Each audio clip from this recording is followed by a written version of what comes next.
Good evening. It is Friday, November 6, 2015. Got a few things to talk about tonight. I know it's been a few weeks, 3 or 4 weeks since I made one of these vlogs. School's gotten really intense, and that's about it. And I'm still doing stuff at work too, so not a lot of free time on my hands. Gonna shut off my monitor there since I don't need it anymore. And I've been spread really thin, so I haven't put a lot of effort into video stuff at all. But I've got a little bit of free time tonight, so I can just update you guys on what's been going on. First of all, the next video for the main channel will hopefully come this weekend. I have finished editing it. I just gotta click the render button in Sony Vegas and then upload it. It is the final part, finally, the final part, the 7th part of the HP LaserJet 4M series of videos.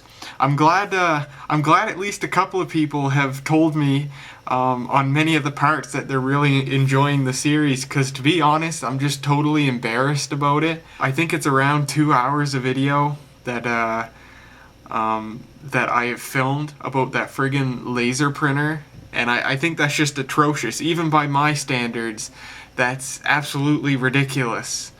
Filming and talking about one arbitrary thing that much. It's kind of embarrassing. I've always been a little embarrassed every time I upload the next part of that series. But for those of you who have enjoyed it, I'm glad. This final part is 35 minutes long. It is a full-blown printing demonstration. I hook it up to a computer and print a lot of stuff with it. And that's about it. So that'll be up over the weekend. On to other stuff to talk about tonight. First of all, I've had kind of a weird tech support experience. Of course, I am on Instagram, and if you're not following me on Instagram, you totally should. And of course, the vast majority of stuff I post on Instagram comes directly from my phone, but once in a while I upload a pic from my computer. Now, of course, Instagram, just because they really want to emphasize the use on phones and stuff, they make it really hard to use Instagram outside of your phone. Instagram.com, while you can visit it from a desktop computer, you can't upload photos from there. They want the only way to upload photos to be from your phone, but luckily many third-party developers have developed tools so you can upload stuff to Instagram from your computer. And probably one of the best ones out there, and one which I use, is called Grambler. Grambler. And Grambler works really well, but recently they came out with a new version of Grambler, which allows you to upload videos as well. And it gives you more customization options when you upload photos. So that appealed to me, and I've wanted to try this new version. And they're still offering the old version in parallel as well. But I downloaded the new version, and put simply, it literally just does not work. You download the install application, and I run it, and my computer just sits there for about 45 seconds, and then it just gives me an error. And then it looks like it's installed, but when you try to run the program itself, it just gives you another error, a similar error. So the developers of Grambler have a contact page, and I did write them, and they did write me back. And we worked back and forth. We sent about a dozen emails back and forth. Me and one of the guys at Grambler. Maybe he's the only developer, I don't know. But I sent about a dozen emails back and forth trying to figure out, why the program wasn't working for me. And I knew it wasn't my computer because I tried it on another machine, and the exact same thing happened. So we emailed back and forth. Every email they sent me a prototype of the program that they hoped would have the fix that would have it work on my machine, but it never did. And the last email they sent me, this was in earlier mid-October, and they sent me a new beta version, and I tried it and it didn't work, and I replied and said, no, still doesn't work, same thing. And that was it. They never got back to me. They have since finalized the beta version that they had me testing for them, and it's live on their website now. I've downloaded it. It still doesn't work, and yeah, they never got back to me ever again. After that last email I sent, that was it. They just pushed the version they sent me that still doesn't work onto their site for the public to download. Really weird. I don't know why they never followed up with me, because I still can't get it to work. And I know it's not me, because I've tried it on 2 different machines running Windows 7, one a 64-bit machine and one a 32-bit machine, using the 32 and 64-bit builds of Grambler respectively, and exact same thing on both machines. So I don't know, maybe I'll send them another email. But yeah, really weird that they just all of a sudden just dropped the ball and completely stopped communicating with me like that. Up until that point, it was really good. You know, we had quite a conversation going on while I helped them basically debug the program to see what was going on. But yeah, too bad. Very weird, strange problem. Evidently, despite the fact that it's happening on 2 different machines of mine, evidently it's not happening to everybody, because they've pushed it onto the website for the public to download now, and they have screenshots and stuff of it actually working. I don't know. Anyway, weird tech support experience. They just dropped the ball all of a sudden like that. I think I'll send them another email and just say, hey, still not working, and see what they say. On to other news for this vlog now. Surely all of you know by now, a few weeks ago, the Liberals became the leading political party in Canada. Justin Trudeau is our new Prime Minister, and yeah, they won by a landslide. I stayed up until 3:30 in the morning watching the coverage on CTV, and they won by a landslide. It was the biggest landslide victory since the election of 2000, which the Liberals also won. And yeah, in fact, Justin Trudeau was sworn in as our Prime Minister 2 days ago on Wednesday, and he's really taken the country by the horns already. He's already selected his cabinet ministers, and it's really noteworthy because for the first time, there's an equal gender balance for the cabinet ministers, and many of our cabinet ministers are now people who actually have experience in those fields. For example, our Minister of Science, or it's named something similar to that, was actually an astronaut. Isn't that neat? Whereas I haven't read into it too much, but I guess, you know, with Harper's government, a lot of the cabinet ministers were just politicians. That's all they were. But Trudeau has gone out of his way to elect people who actually have experience in the field that they are the minister of. So that's really cool. And Trudeau has announced all these things that he very much plans to do. And it's given me a lot of hope. And I hope, you know, I hope he's not bluffing. I hope everything comes to fruition. But it's giving me reason to hope and believe that these next 4 years will be the best in Canada's history.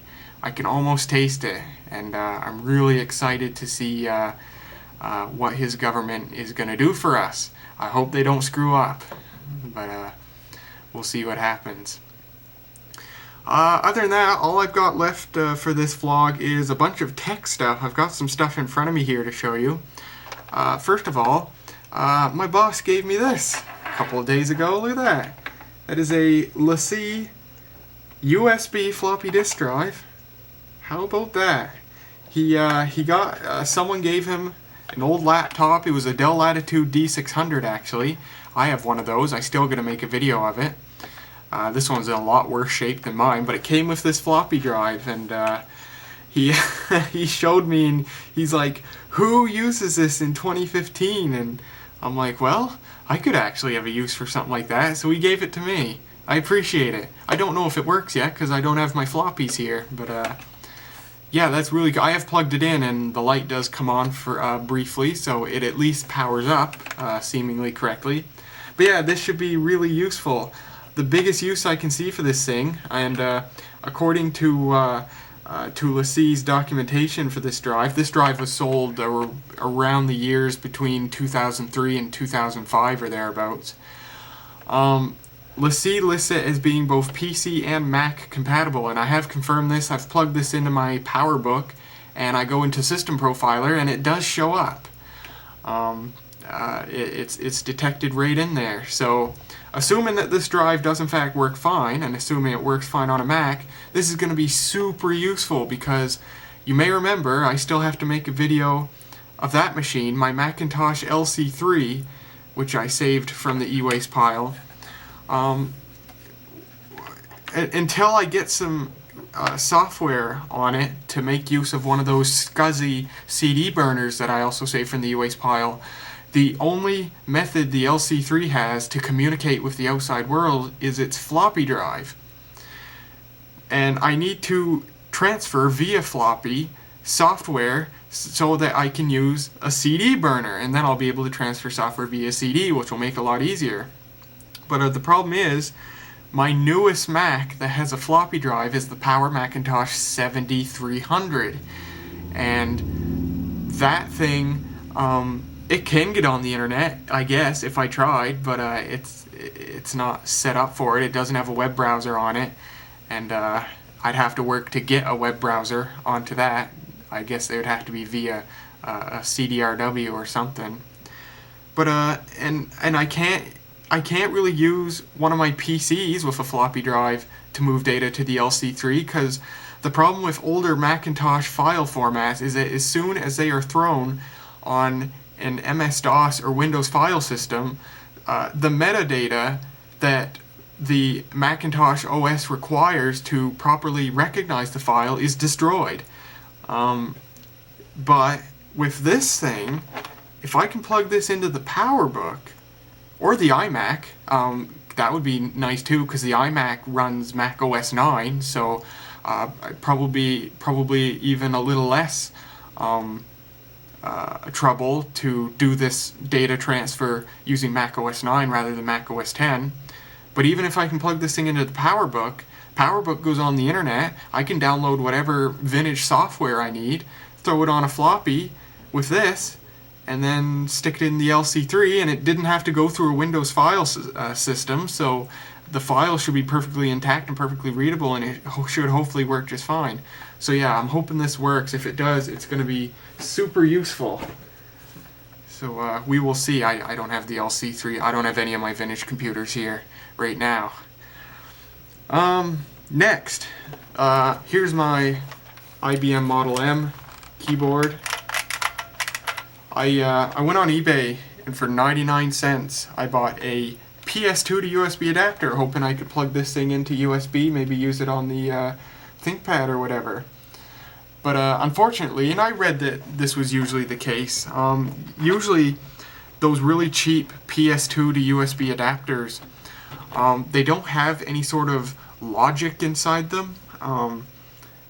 They only physically convert the PS2 pins to the right USB pins, so it requires a keyboard that's new enough to, even though see, the funny thing about newer PS2 keyboard and mice is that they're basically USB keyboard and mice that have built-in PS2 conversion. So whether they're wired into PS2 or USB, they work just fine. Oh, I just found it right here. Here's the adapter I bought. And but the problem with older PS2 keyboards and mice is they obviously are strictly PS2 only. If you want to use them on USB, you actually have to buy a fancier one of these that has actual digital circuitry inside it that properly converts PS2 signals to USB signals. So yeah, I plugged the Model M into this and it didn't work. The three indicator lights briefly flashed, and that was it. Windows would throw an unrecognized USB device error. I tried it on the PowerBook as well just for fun. Didn't do anything. And I got my other keyboard here. I don't know why I have these things here. I have no use for them here. But my Acer Model 6011 AT keyboard, mechanical keyboard. White Alp switches. Something kind of cool. I have a picture. I was in a lab today at school, and in the corner of the lab they had a shelf with a bunch of keyboards stacked on one atop of the other. And I saw poking out from that pile of keyboards another one of these. Slightly different model though. This is an Acer model 6011. The one I saw was an Acer model 6311. It looks exactly the same, but it's PS2, not AT. But just to see if it was the same, I pulled one of the keys off, and that keyboard actually had black Alps switches. That's kind of cool, and I pressed some keys on it, and it's been years since I typed on a black Alps keyboard, so it was cool to conjure up the memories of what one feels like. Unique feel that black Alps switches have, and they're not for everybody. They're very different from white Alps switches, but yeah, it was a cool find. If I knew who to ask about that kind of stuff, I'd see if I could get a hold of that keyboard, because I'd like to have a black Alps keyboard on hand just for the heck of it. Well, I think I got about 30 seconds of memory space left on my digital camera here. That's about it for this vlog, the first in a few weeks. So more videos to come, as always, and I hope you guys enjoyed, and I will see you later.